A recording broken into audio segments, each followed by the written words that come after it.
Hi, Mitch Davenport here. Thank you for joining me for this video blog.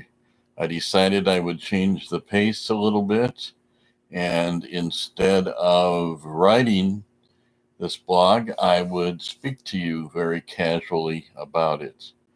As you can see, I'm in my relaxed setting. I'm not in the office.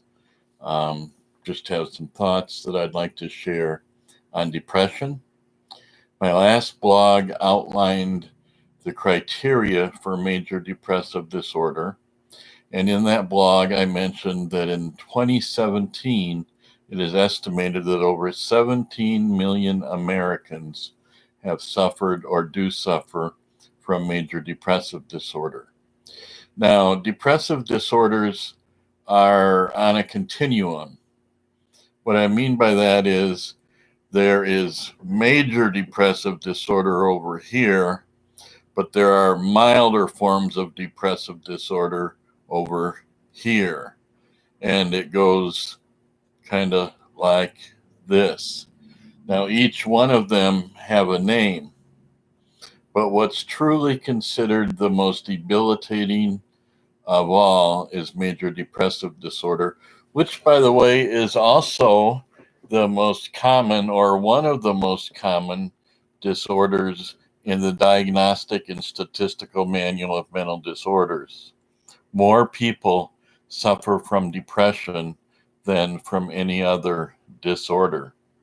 So you've gone through the last blog, you've read the criteria, you have to have five of, I don't remember offhand. I think they list nine or 10.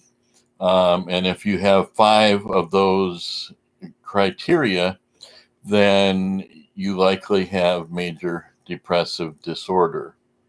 Now, there are two treatments that are the most popular and have the most research behind them for major depressive disorder.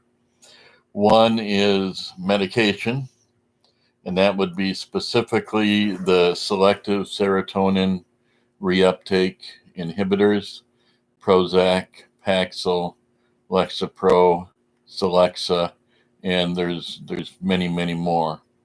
Um, the second treatment for major depressive disorder is cognitive behavioral therapy, and that is a therapy that holds as a premise that in most cases our feelings are not a result of what's really happening out here in our lives, but instead our feelings are related to what we're thinking.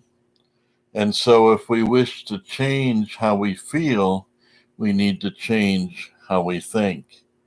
Now, it's interesting to me that research has indicated that in most cases, cognitive behavioral therapy is as effective as medication is. Now, some will debate me on that, and there's a lot of variables, there's a lot of complicating issues in making a statement like that. But the point that I want to make is I don't suggest that you jump into the medication trap. By the way, just kind of on the side, I take medication for major depressive disorder. I take Paxil, and I seem to need Paxil, and it works. I am very seldom depressed, regardless of what's going on around me. I'm not zoned out. I'm not a zombie. That's a myth. Um, there's a lot of myths surrounding medications. Maybe that's a different blog. So let's scratch any more discussion on medications for now and get back to the cognitive behavioral therapy. The most effective is a combination of the two. You're having cognitive behavioral therapy and you're also taking medication. What I find is sometimes the medication takes the edge off the depression and allows you to then work on your thoughts, work on what you're thinking, and be able to change your feelings as a result of that. The other option I would mention would be feel free to email me, Mitchell at mindfulalive.com, and I will be glad to get back to you if you have any further questions. I do also provide online counseling in terms of things like depression and anxiety, mood disorders, different things like that. I also have an office in the Quad Cities that I take insurance at that location. I don't over the internet. But anyway, this isn't meant to mainly be a sales pitch. It's meant to mainly be educational.